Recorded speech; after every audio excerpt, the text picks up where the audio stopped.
এই ভূপৃষ্ঠে যে কিনা আমার বিধানকে বাস্তবায়ন করবে, সুবহানাল্লাহ, তাকে বলা হয় কি?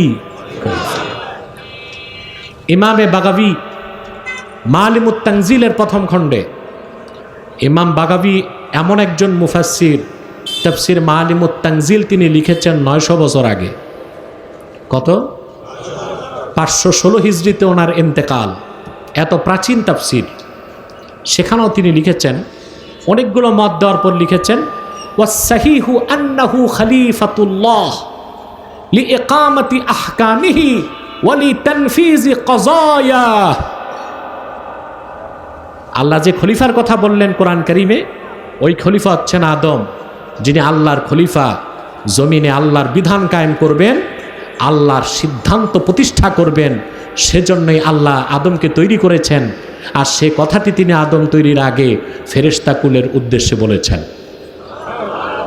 আমার কথা বুঝতেছেন? ফেরেশতারা বিনয়ের সাথে আল্লাহর কাছে একটু আপত্তি তুলল। আল্লাহকে তো বাধা দেওয়ার ক্ষমতা নাই, আছে? ওরা বলল, আতাজআলু ফিহা মান ইউফসিদু ফিহা ওয়া ইয়াসফিকুদ দিমা। আল্লাহ তাআলা, তুমি কি পৃথিবীতে এমন কোন সৃষ্টি বানাতে চাও, এমন কাউকে আবার খলিফা বানাতে চাও, যার উত্তরসূরিরা পৃথিবীতে ফাসাদ করবে, দাঙ্গা হাঙ্গামা করবে, সন্ত্রাস করবে, সহিংসতা করবে, রক্তপাত ঘটাবে? তার কি দরকার? ওয়া নাহনু নুসাব্বিহু বিহামদিকা ওয়া নুকদ্দিসু লাক। আমরা ফেরেশতারাই তো সর্বদা তোমার তাসবিহ পাঠ করছি এবং করব, তোমার পবিত্রতা ঘোষণা করছি এবং করেই যাব। আসলেই বলেন তো, আল্লাহ সুবহানাহু ওয়া তাআলার জিকির করার জন্য, তাসবিহের জন্য ফেরেশতারই কি যথেষ্ট ছিল না? ফেরেশতা কত কত বিলিয়ন, কত ট্রিলিয়ন, তা গণার তো ব্যবস্থাও নাই। প্রতি মুহূর্তে ফেরেশতা তৈরি হয়। সুবহানাল্লাহ।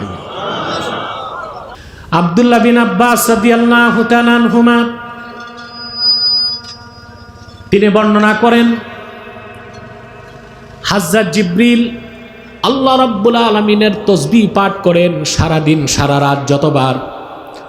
ইয়াখলুকুল্লাহু বিকুল্লি তাসবিহাতিন মালাকান ইয়াস্তাগফিরু লিল মুমিনিন। হযরত জিবরিলের প্রত্যেকটি তাসবিহ থেকে আল্লাহ রাব্বুল আলামিন এক একজন নতুন ফেরেশতা বানান। সৃষ্টির পরে সেই ফেরেশতার কোনো কাজ নাই, একটাই কাজ, শুধুমাত্র উম্মতে মুহাম্মাদীর জন্য আল্লাহর কাছে গুনাহ মাফের দোয়া করে। চিন্তা করছেন রাসূলুল্লাহর খাতিরে আমরা কিরকম উম্মত হইলাম? উম্মাতুম মারহুমাতুম মাগফুরা, রহমত প্রাপ্ত উম্মত, ক্ষমা প্রাপ্ত উম্মত। আমরা করব গুনাহ, আর আমাদের গুনাহ মাফের জন্য আল্লাহ ফেরেশতা বানাবেন। সুবহানাল্লাহ বলেন। বিষয়টা এইরকম না? কথা বলে না? রাসূলুল্লাহর উম্মত হয়ে কতটা গর্বিত আমরা, সুবহানাল্লাহি বিহামদি। হযরত জিবরিলের প্রত্যেকটা তাসবিহ থেকে নতুন ফেরেশতা আল্লাহ বানান। অতএব আল্লাহর তাসবিহ পড়ার জন্য, জিকির করার জন্য মানুষের তো দরকার, ফেরেশতার তো ছিলই, তা মানুষ বানানোর দরকারটা কি ছিল? খেলাফত প্রতিষ্ঠা মানুষের দ্বারা হবে, সেজন্য আল্লাহ আদমকে তৈরি করছেন। এটা আল্লাহর লক্ষ্য এবং উদ্দেশ্য ছিল, ঠিক না?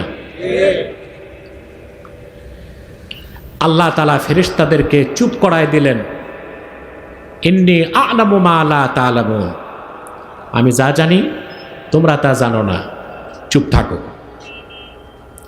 এখন ফেরেশতারা চুপ হয়ে গেছে, কিন্তু সমালোচনা শুরু করছে।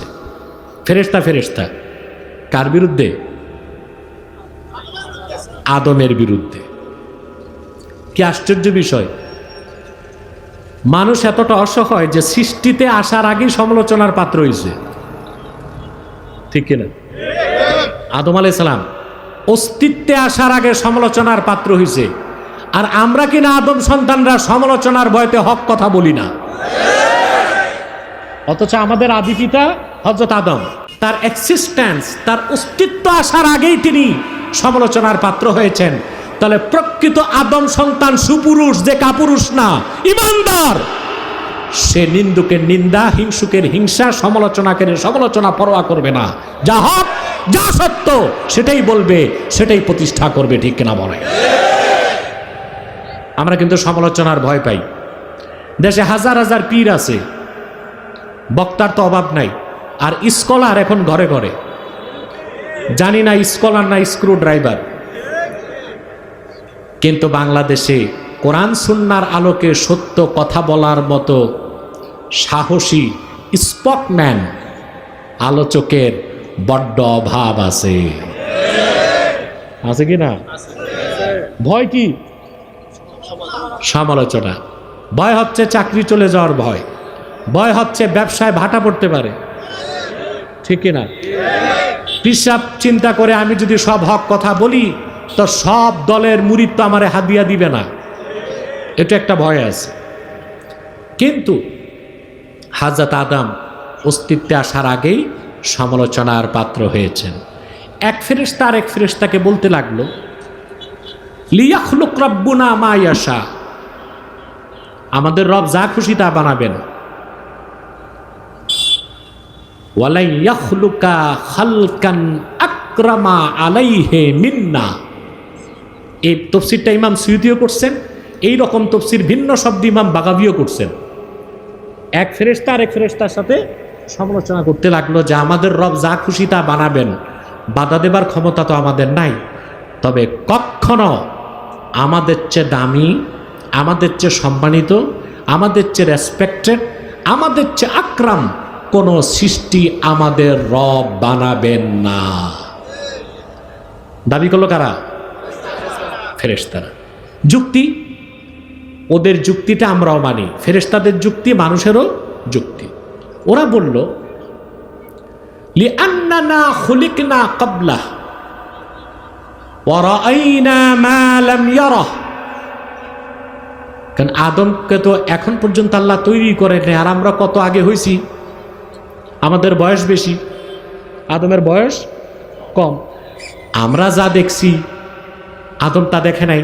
আমাদের এলেম বেশি, আদমের এলেম হবে কম। অতএব এলেম যার বেশি দাম তার বেশি, না বয়স যার বেশি দাম তার বেশি? এলেম যার বেশি দাম তার। যুক্তিটা ঠিক আছে কিনা? কথা বলেন।